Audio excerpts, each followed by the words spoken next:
O presidente Jair Bolsonaro se reuniu pela primeira vez desde que tomou posse com o Conselho do Governo, formado pelos seus 22 ministros, além dos chefes das pastas. Roberto Campos Neto, que vai chefiar o Banco Central, e o vice-presidente general Hamilton Mourão também estavam presentes.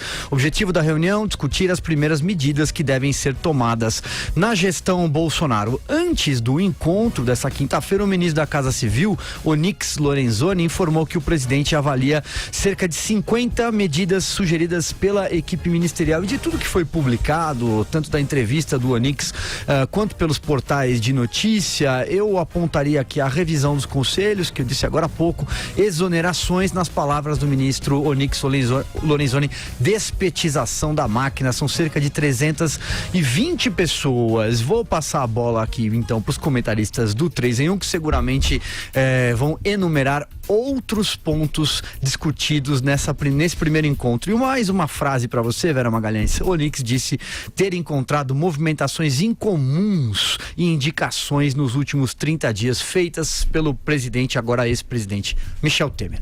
Eu acho que tem boas medidas anunciadas aí nesse início, nessa largada. Essa história de rever os 700 mil imóveis que a União tem, eu acho mais do que necessária e bem-vinda.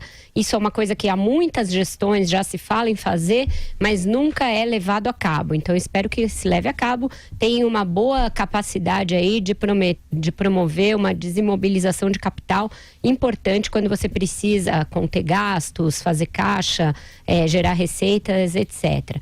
Porque além de você ter esses 700 mil imóveis, muitos deles ociosos, gerando custo, você aluga outros tantos. Então tem um equacionamento aí bom a fazer. Você deixa de alugar, usa os imóveis que você já tem e vende aqueles imóveis que não servem para nada.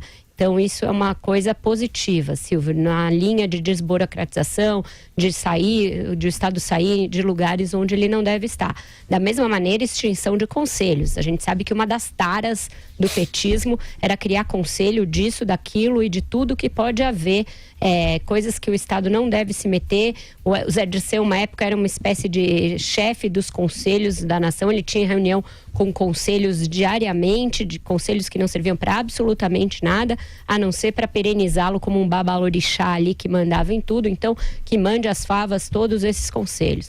Da mesma maneira, tirar aqueles indicados políticos dos cargos é algo comum, corriqueiro, quando você muda a administração de turno. Eu só acho que não podemos passar de um extremo a outro. E aí a entrevista do Onyx Lorenzoni deixou alguns pontos nebulosos. Quando ele diz tirar todo mundo e colocar quem concorda com o nosso projeto, com o projeto vencedor, etc., você está propondo trocar 6 por meia dúzia. Você tira o aparelhamento que existe de petistas e aparelha pelos seus apaniguados. O que é virtuoso nesse caso é fazer aquilo que o próprio Jair Bolsonaro propôs na campanha, que talvez então o Onyx tenha se expressado mal e seja o que eles pretendam fazer. Extinguir uma boa parte dos cargos comissionados, que assim como os conselhos a que eu me referi agora, muitos deles não servem para nada, servem apenas para empregar, para ser cabide de emprego, substituir essas funções hoje ocupadas por cargos de confiança e por cabos eleitorais, muitas das vezes por pessoas que já são servidores públicos, portanto aproveitar o corpo que já existe no funcionalismo, lhes dar especialização, treinamento, uma carreira, um plano de carreira que você ascenda não por comissionamento, portanto não por ter um cargo de confiança, mas porque você galgou novas expertises, novas funções, enfim, fazer como na iniciativa privada, ter um plano de cargos e carreiras para esses servidores que já ganham tão bem, tem ali estabilidade, aposentadoria, que então façam jus a isso, tenham carreiras de Estado, ocupem cargos na administração pública e funções de Estado que não precisem ser ocupadas por apaniguados deste ou daquele partido, desta ou daquela tendência e corrente ideológica. Muito bem, Andreasa, passo a bola para você, e inclusive uma nova reunião ministerial já tem data, é na próxima terça-feira. Ok. Olha, o governo, com efeito, começou ontem, né? Simbolicamente, já falei muito aqui, considero que havia começado bem antes, mas começou ontem. Primeira reunião ministerial com o povo empossado. O que se fez até agora, e essa entrevista do Onyx é ilustrativa, foi anunciar medidas de revisão, né? Quer dizer, ver o que foi feito de errado, uma cultura de auditoria, aquilo, inclusive, é bom lembrar, contido na ideia de revisão de gastos e nomeações de última hora do Michel Temer. No entanto, sejamos bastante francos aqui, depois de 3 horas de reunião, tendo ele próprio, o Onyx, anunciado que ainda esta semana, aliás do seria apresentado ao presidente Jair Bolsonaro finalmente o projeto de reforma da Previdência do núcleo econômico, isso não tendo sido feito, depois de 3 horas de reunião, o sujeito sai para dar essa entrevista, ainda que anunciando coisas importantes, claramente com a missão de jogar fumaça, cortina de fumaça, para justificar que uma reunião de 3 horas não tenha resultado em coisa alguma. Porque reunião geralmente é assim. Reunião de ministério geralmente é assim. É bom que haja menos. Então, na falta de anúncio das tais prioridades e do pacote de decretos que é esperado e das medidas provisórias anunciadas, inclusive aquelas que criariam condições para reforma da Previdência, com economias possíveis de serem feitas com medidas infraconstitucionais, por aí vai nada. Aí vem o Onyx, na sua função política, jogar fumaça, falar sobre exoneração de cargos comissionados daqueles indicados por motivação política. Tudo isso é muito bom, tudo isso é muito legal, mas o objetivo da fala do Onyx é muito claro. Reunião aconteceu, não serviu para nada, não tenho o que dizer, tá aqui, ó. É isso. Joel, suas primeiras considerações. Esse é o momento ideal, esse início de mandato é justamente o momento ideal para dar essa saneada aí e ver o que dá para reduzir, né? Imóveis do Estado, cargos comissionados, comissões, tem muita coisa aí que com certeza dá para diminuir. Se eu não me engano, no Ministério da Economia, por exemplo, vai ter uma redução aí de 3.000 postos, então podem ter coisas muito relevantes, tornando a máquina mais enxuta. Isso não vai ter tanta relevância assim para aquele ajuste fiscal que a gente tanto fala, mas ajuda o governo a se tornar mais eficiente, as decisões serem mais rápidas também e acontecerem de uma forma mais direta, tá? Agora, a gente aguarda, o Onyx falou de 50 medidas aí, né, que vão ser propostas e tudo. Talvez tenha alguma coisa aí ligada às armas também, facilitar a posse de armas, não o porte, a posse de armas pela população, talvez isso aconteça. Agora, a gente está esperando aquelas grandes medidas que o governo vai tomar. E isso ainda, por enquanto, não está sendo discutido. Acho que eles estão conhecendo ainda o Estado brasileiro, estão vendo onde dá para diminuir. E uma coisa, hein? Quem é o partido que notoriamente, não o único, é verdade, mas que notoriamente chegava numa prefeitura e tirava todo mundo que era seu rival político para botar os companheiros no lugar? Quem fazia isso? Sempre o PT, né? No fundo, ao dizer que vai despetizar o Estado, o Onyx está propondo algo que não é tão diferente da prática do PT e de outros partidos da velha política brasileira, de botar os amiguinhos ali nas funções, né? Só porque é amiguinho, só porque está do mesmo lado. Antes a cor era vermelha, agora é verde e amarela, e isso é o que menos importa. O que a gente precisa é uma reforma, uma mudança, uma revolução, na verdade, na mentalidade com que a gente aborda o Estado brasileiro. Não dos amiguinhos ou dos inimigos que a gente quer botar para fora ou de quem a gente quer botar na panelinha. E sim de ressaltar e de trazer os melhores. Mesmo que às vezes tenha uma ou outra divergência ideológica, isso não é o mais relevante. O mais relevante é primeiro, quais são os cargos que são importantes, e essa discussão acho que está sendo feita assim, redução de cargos, e outra, para ocupá-los, quem são as pessoas boas? Quem são as pessoas que melhor conhecem aquela área, que mais tem domínio, e não tanto se ela concorda ou não comigo, se ela é do meu grupinho ou não, se ela reza na mesma Bíblia que eu. E tem outra coisa, Silvio, desculpa te interromper, em relação ao que os dois falaram. Sobre o que o Andreasa falou, de reunião que não decide nada, essa ainda teve mais um componente a aproximá-la das reuniões da época do Fernando Henrique, do Lula, enfim, mostrar que algumas coisas não mudam, embora mude a guarda. Foi a de marcar outra reunião. Então tem uma reunião marcada para terça-feira da semana que vem, quando aí sim, segundo o Onyx Lorenzoni, vão ser apresentadas as prioridades. Sobre a reforma da Previdência, o Andreasa observou bem, ele tinha dito que era hoje que ia ser apresentada a proposta. Quem falou hoje foi ele próprio. E hoje já tergiversou e desconversou.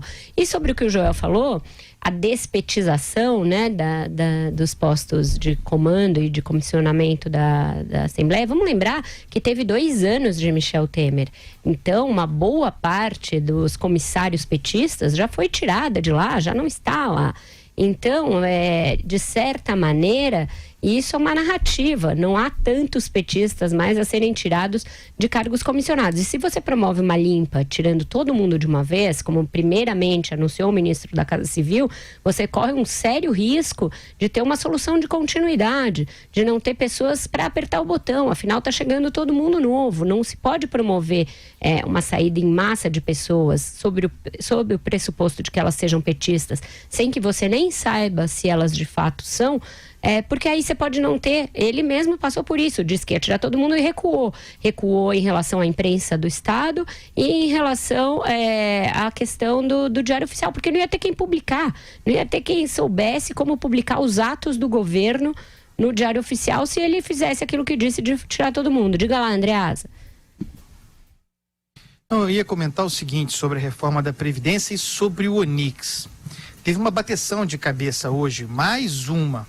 O Onix dizendo que a proposta, o projeto de reforma da Previdência do governo Bolsonaro será original, será outro, portanto, nada tendo a ver com aquele do Temer, que já tramitou na Câmara, e o Rogério Marinho, secretário da Previdência da equipe do Paulo Guedes, dizendo que a tendência é que sim, se aproveite a base já tramitada, já encaminhada da proposta do Temer, que vire proposta do Bolsonaro, para ganhar tempo, porque também se faz economia de tempo assim, não apenas a economia de ordem fiscal. Essa bateção de cabeça é ruim, afinal de contas, não se anuncia o projeto, que já deveria ter sido anunciado há bastante tempo, como eu tenho dito aqui, e fica batendo cabeça, um diz uma coisa, outro diz outra, e a gente fica aqui torcendo para quem? Eu falei hoje no Jornal da Manhã, é a única militância que eu faço, a única que me interessa é pela reforma da Previdência, que o Rogério Marinho esteja certo, que seja a do Temer, pelo menos a base, que se ganhe tempo, que se avance assim.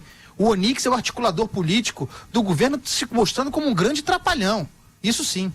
Aliás, quem também falou sobre a reforma da Previdência em entrevista foi o general Augusto Heleno, o chefe do Gabinete de Segurança Institucional, o GSI. Ele disse que Jair Bolsonaro prefere uma reforma da Previdência factível, que o governo consiga brigar para aprovar, e uma reforma, entre aspas, perfeita, e ainda afirmou que o presidente quer a aprovação o mais rápido possível. Foram mais ou menos essas as declarações, Vera, ou entre outros pontos que passo a bola para você comentar. Foi uma entrevista muito importante essa do general Heleno, recomendo que todos assistam. Foi mais de 1 hora de fala deste que é um dos homens fortes do novo governo. Por que eu digo que ela foi uma entrevista importante? Porque o general Heleno, de uma maneira muito clara e muito sem afetação, sem meias palavras, sem contornar os assuntos, reforçou de uma maneira consistente ali, do ponto de vista tanto doutrinário, quanto de dados, algumas das pautas caras ao presidente Jair Bolsonaro. Ele fez uma boa defesa, a melhor que eu vi até agora, por exemplo, da questão de armar, do direito à população se armar. Eu posso não concordar com aquilo que ele disse, tenho diferenças quanto a isso, mas ali tem uma boa argumentação, uma argumentação virtuosa, teórica, doutrinária, correta, sólida, bastante consistente. Da mesma maneira, ele forneceu até elementos de doutrina e elementos teóricos a justificar falas mais controversas ainda, como aquela do Wilson Witzel sobre a possibilidade de se abater criminosos. Deu ali uma fala teórica, importante, conservadora, mas importante. Enfim, há meios de você fazer defesas de teses que são de direita, conservadoras, etc., usando dados e usando uma teoria correta. Então, o general Heleno trouxe riqueza para o debate, trouxe substrato para o debate. Da mesma maneira, quando ele falou das atribuições da inteligência e de por que a segurança estar reforçada na posse do Bolsonaro, ele avançou nesse aspecto. Ele falou que eles tinham informações concretas a esse respeito, daí aquele aparato de segurança na posse. Então, ele me pareceu bastante seguro, tanto das atribuições da sua pasta, quanto dessas outras que perpassam esse papel que ele vai ter de conselheiro. Questionado sobre isso, ele disse que não faz a cabeça de ninguém, que não tem essa intenção, longe de mim, Deus me livre, fazer a cabeça de alguém, negou o papel de conselheiro, foi um pouco humilde, mas a forma como ele abordou com muita tranquilidade assuntos que não são exatamente concernentes ao GSI, mostra que sim, que ele terá esse papel, já está desempenhando esse papel, que desempenhou ao longo da trajetória do Bolsonaro, antes mesmo da campanha. Ele diz, nós somos amigos desde 77, conheço muito o Bolsonaro, aconselhei ele lá atrás. Então, é alguém para se prestar atenção, alguém que demonstrou muita clareza de propósitos que são do próprio presidente, por isso se precisa prestar atenção nele, e também desassombrou ao falar com a imprensa, mesmo diante de perguntas que ele poderia não gostar, não ficava bravo, não ficava crispado, respondia com educação, com lhaneza.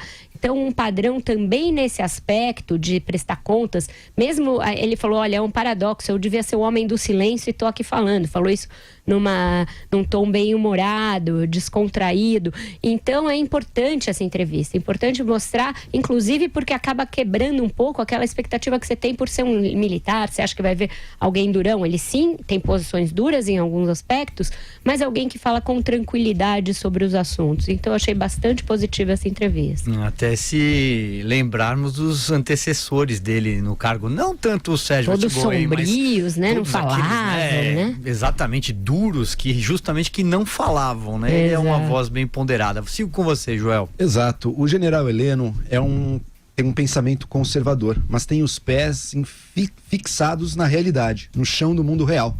Então a argumentação dele é sempre muito coesa, muito cogente e traz a perspectiva da realidade. Por exemplo, da reforma da Previdência que a gente estava discutindo. Ele trouxe, é verdade, eu como economista, e sei bem como é a cabeça de economista, gosta de pensar no projeto perfeito, né? Ele diz, olha, o projeto perfeito de reforma da Previdência não tem como passar. A gente tem que olhar para o que é possível, para o que é politicamente possível naquele Congresso. A dúvida que fica, no entanto, é a seguinte: o projeto deixado pelo governo Temer, que já passou pelas comissões, não é um projeto perfeito. Então, será que ele passa ou não? Essa é a grande pergunta. Eu acho um erro se as pessoas começarem a achar que esse projeto que já está aí é ambicioso demais, ou é perfeito demais, ou seria a solução teórica. Não é.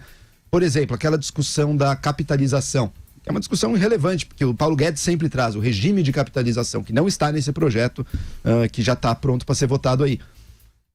Ele não está lá dentro. Essa pretensão da capitalização é uma pretensão bastante ousada, talvez seja difícil passar no Congresso, mas ela não está nesse projeto. O projeto que está aí não é o tal do projeto idealista perfeito dos economistas. Ele já é um processo que passou por bastante pasteurização e que mesmo assim conseguiu manter um impacto real. Por isso, muitas vezes se interpreta essa fala do general Heleno de que não devemos mirar um projeto perfeito, interpretam ela como dizendo, então devemos pensar em algo ainda mais mutilado, ainda mais pasteurizado do que isso que está em jogo aí. Daí eu discordo. Há sim a possibilidade, inclusive política, de se passar esse projeto que está aí, mesmo porque o Temer provavelmente teria conseguido no Congresso anterior, não fossem a crise política, mas provavelmente teria conseguido no Congresso anterior, que era um Congresso ideologicamente menos favorável à reforma da Previdência do que o atual. Então vale a pena comprar a briga por esse projeto que está aí. Não é um projeto perfeito, mas é o que tem para hoje, é o que já está pronto e resolve sim o problema deste mandato. Ressaltar também, nessa toada do general Heleno como alguém que tem os pés firmes na realidade, na questão da política exterior brasileira, né? Todos os militares, o Mourão, o Heleno, eles têm mostrado um certo desconforto com o que tem sido a posição mais oficial do nosso novo chanceler aí, e de outras pessoas ligadas ao pensamento dele, como Olavo de Carvalho. Então aí tem uma divergência interna no próprio governo que eu acho que vai ser interessante. E eu não tenho a menor dúvida, o Exército brasileiro está muito mais preparado e capacitado para falar das nossas relações internacionais do que pessoas que trazem uma ideologia de extrema direita aí que tem pouco, nenhuma experiência com o assunto. Andreasa, passo a bola para você. Então, lembrando agora que ontem também o Gustavo Bebiano também falou sobre aproveitar a reforma da Previdência que já está lá para ganhar tempo. É isso, que assim seja. Olha, todo mundo, tendo tempo, deveria assistir a essa entrevista do general Heleno. Porque ela é esclarecedora, é serena, é ponderada, é uma aula prática de conservadorismo. Tem muito a ensinar ali, objetiva. Mundo real. Joel usou essa expressão, eu gosto muito de usar essa expressão. Pés no chão do mundo real. E é curioso porque ele falou brincando, mas ele é o ministro do silêncio.